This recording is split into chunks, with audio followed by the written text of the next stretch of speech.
అసలు ఈ లవ్ అనే 4 అక్షరాల మాయలో పడితే జీవితం ఎలా ఎన్ని మలుపులు తిరుగుతుందో కూడా తెలీదు. నేను ఆ మాయలో పడి 2 ఏళ్ళు అవుతుంది.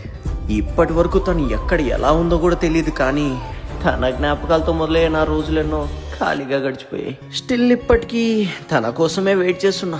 ఇంకా వెయిట్ చేయాలనున్నా, లైఫ్ ని నాశనం చేసుకుంటున్నానని తెలిసి కూడా తన కోసమే వెయిట్ చేయడం ఎంతవరకు కరెక్ట్ అని తెలియని ఒక భయం వేస్తుంది. మహా అయితే ఓ 10 రోజులు కలిసి ట్రావెల్ చేసి ఉంటాం. 10 రోజులకే ఇంతగా నా మనసులోకి ఎక్కేసిందంటే నా హార్ట్ అంత వీకా, లేక తనతో ట్రావెల్ అంత గొప్పదా?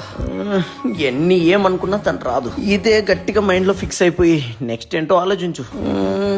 ఫ్రెష్ గా లైఫ్ ని స్టార్ట్ చేయాలి. చేసేద్దామా? ఒకవేళ చేశాక తను వస్తే వద్దులే, వెయిట్ చేద్దాం. తను రాదులే, చేసేద్దాం. మేబీ వస్తే, ఓ గాడ్, ఇదే కన్ఫ్యూజన్ లవ్ అంటే. వద్దు, అన్నిటినీ లైట్ తీసుకో. ఈసారి ఇంకొకరిని సెట్ చేసుకోవడానికి ట్రై చేద్దాం. కానీ ఈసారి నా పతంగా అస్సలు మిస్ అవ్వకూడదు. మళ్ళీ బాధపడడానికి కూడా టైం లేదు. అసలే వయసు పెరిగిపోతుంది. ఫ్యూచర్ వైఫ్ కోసం గట్టిగా ట్రై చేయాలి. ఇంత ఫీల్ అయి చెప్తుంటే ఫ్రెష్ గా లైఫ్ ని స్టార్ట్ చేసి బిజినెస్ జాబ్ చేస్తావు అనుకున్నా. మళ్ళీ పిల్లతో నేను పంచాయతీ. నువ్వు మారవరా? Please please please.